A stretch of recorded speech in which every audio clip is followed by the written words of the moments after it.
sebelum instingnya memberitahu agar ia segera pergi dari tempat itu. Assalamualaikum warahmatullahi wabarakatuh. Jumpa kembali dengan saya dalam Gelar Galeri. Di sini adalah tempatnya cerita-cerita misteri yang belum terpecahkan dibagikan. Jika Anda menyukai cerita seperti itu, maka Anda berada di tempat yang benar. Untuk yang baru di sini, jangan lupa subscribe-nya agar kami tetap bisa menyajikan video-video misteri yang berkualitas kepada Anda. Oke, mari kita mulai.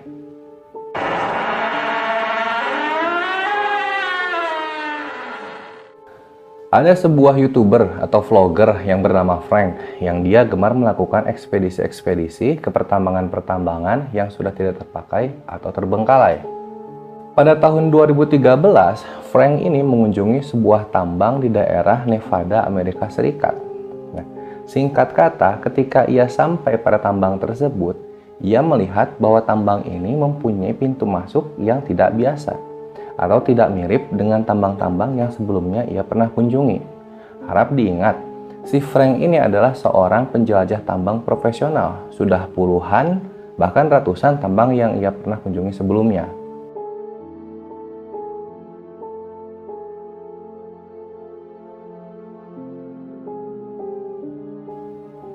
Ia melihat ada suatu air yang menggenang yang berasal dari dalam tambang. Dan sepengetahuan ia adalah suatu hal yang berbahaya jika ada air yang tergenang atau mengendap dalam tambang, karena mungkin saja terdapat kuman-kuman penyakit atau gas-gas berbahaya yang jika terkena itu bisa menyebabkan suatu penyakit atau bahkan bisa berujung kepada sebuah kematian.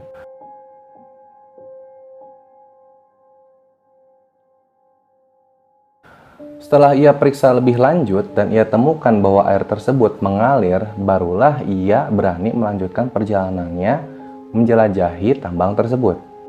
Ketika ia baru saja memasuki tambang tersebut sedalam 25 hingga 30 meter, ia mendapati bahwa tambang tersebut sudah tidak berada dalam kondisi yang layak.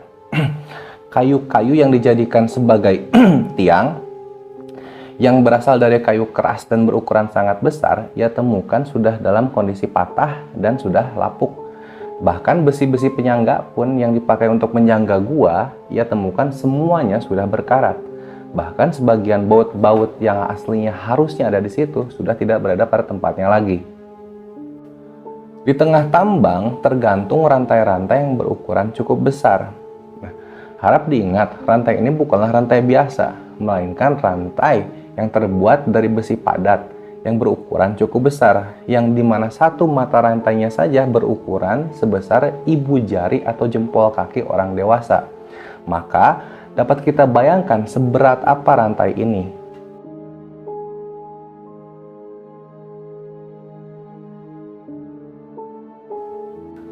Ketika ia ingin melanjutkan perjalanan yang lebih jauh, tiba-tiba ia merasakan suatu perasaan tidak nyaman.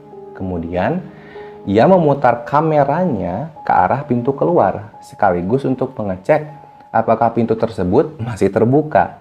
Lalu ia pun mengecek apakah ada halangan-halangan yang menghalangi hingga mencegah ia bisa lari keluar dari tambang tersebut.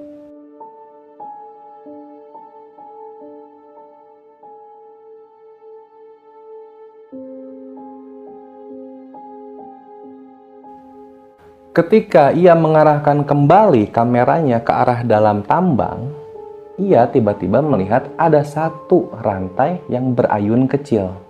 Nah, harap diingatkan tadi kan bahwa rantai ini adalah rantai yang berukuran besar, yang terbuat dari besi murni. Yang jikalaupun misalkan ada celah dalam tambang tersebut yang memungkinkan hingga ada angin berhembus, maka dibutuhkan angin yang sangat-sangat besar untuk bisa menggerakkan rantai ini walaupun hanya sedikit.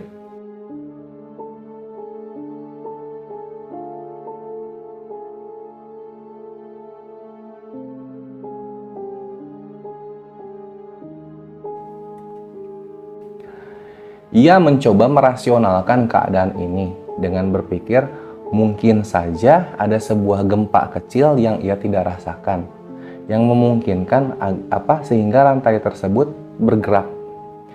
Tapi selanjutnya Ia melihat bahwa ada satu rantai di depan rantai yang tadi berayun kecil di depannya itu bergerak dengan liar. Sehingga seperti seakan-akan ada sesuatu atau seseorang yang menggerakkannya dengan paksa. Ia pun berpikir, tidak mungkin ada gempa yang sebesar itu yang bisa membuat rantai sebesar itu bergerak semacam itu yang ia tidak rasakan.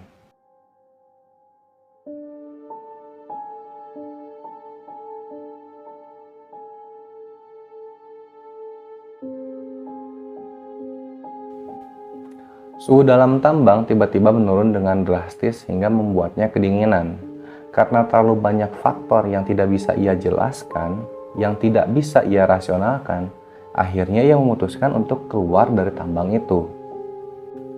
Setahun telah berlalu, namun Frank tetap tidak bisa menghilangkan rasa penasarannya terhadap tambang Horton ini di kepalanya, walaupun ia telah masuk menjelajahi gua-gua tambang-tambang yang lain. Hingga akhirnya pada sekitar musim panas tahun 2014, ia memutuskan untuk kembali ke tambang Horton ini. Singkat kata, ia pun kembali sampai di pintu masuk tambang Horton ini. Ia masuk dan kembali sampai di tempat di mana rantai-rantai tersebut tergantung. Namun kali ini, rantai tersebut diam pada posisinya. Ia melanjutkan perjalanannya ke dalam gua itu perlahan-lahan, disebabkan karena air yang mengenang tersebut membuat jalannya menjadi berlumpur hingga ia tidak bisa cepat-cepat melanjutkan perjalanannya.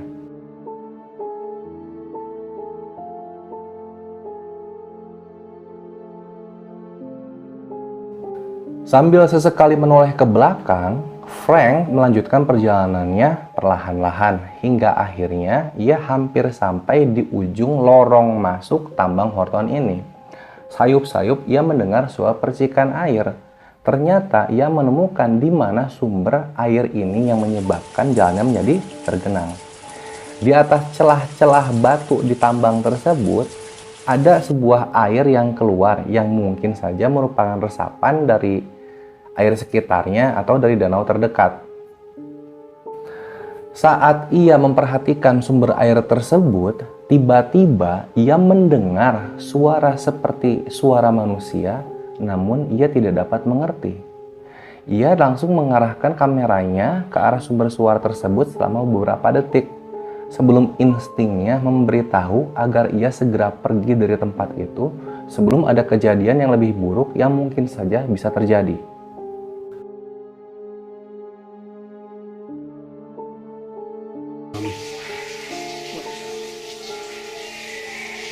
What the fuck is that?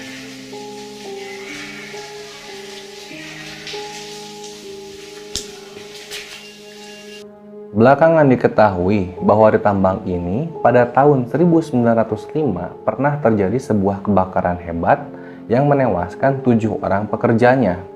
Bahkan pada tahun 2018, pemerintah setempat secara resmi menutup tambang ini dikarenakan banyaknya para pencari tantangan dan aktivis paranormal yang datang ke sini. Sekian cerita dari saya. Jika Anda ingin cerita selengkapnya, silahkan cek link di deskripsi. Jangan lupa subscribe dan like. Wassalamualaikum warahmatullahi wabarakatuh.